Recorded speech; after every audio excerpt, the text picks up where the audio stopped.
आझाद मैदानामध्ये 29 ऑगस्टपासून मनोज जरांगे उपोषणाला बसणार आहेत। जरांगेंच्या उपोषणासाठी मराठा समाजाकडून जय्यत तयारी करण्यात आली। 4 ते 5 लाख मराठा आंदोलक मुंबईत येतील असा अंदाज आहे। उपोषणाच्या पूर्व नियोजनासाठी दादरच्या शिवाजी मंदिरातील सभागृहामध्ये मराठा क्रांती मोर्चा आणि मराठा समाज बांधवांची बैठक झाली। आरक्षण मिळाल्याशिवाय मराठा समाज आता गप्प बसणार नसून जरांगे पाटील यांच्या उपोषणात संपूर्ण मराठा समाज बांधवांनी सहभागी व्हावं असं आवाहन मराठा क्रांती मोर्चाने केलं। विदर्भाचं गॅझेटियर आहे, 17 संस्थांचं, याच्यासाठी तुम्ही मंत्रिमंडळाची बैठक बोलवा, त्याला त्याची मंजुरी द्या, त्याची अंमलबजावणी करा। केसेससाठी कॅबिनेट बोलवा, तुम्ही केसेस मागे घ्या, बलिदान गेलेल्या कुटुंबाचा विषय मार्गी काढा।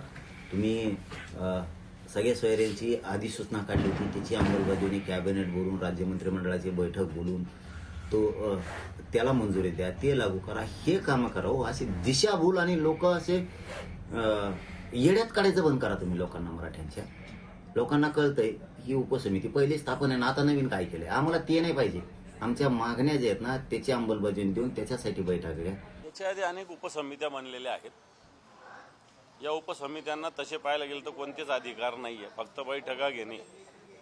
या बैठकीतून काहीही बाहेर आतापर्यंतच्या सगळ्याच काही निघालेलं नाही आणि म्हणून मला असं वाटत नाही सरकार या बाबतीत मुळीच सकारात्मक नाही।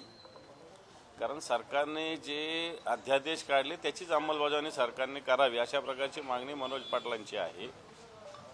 त्याच्यामुळे नवीन उपसमिती करण्यापेक्षा जो अध्यादेश सरकारने वाशीला येऊन तत्कालीन मुख्यमंत्र्यांनी मनोज जरांगेंकडे दिलेला होता त्याची अंमलबजावणी करावी।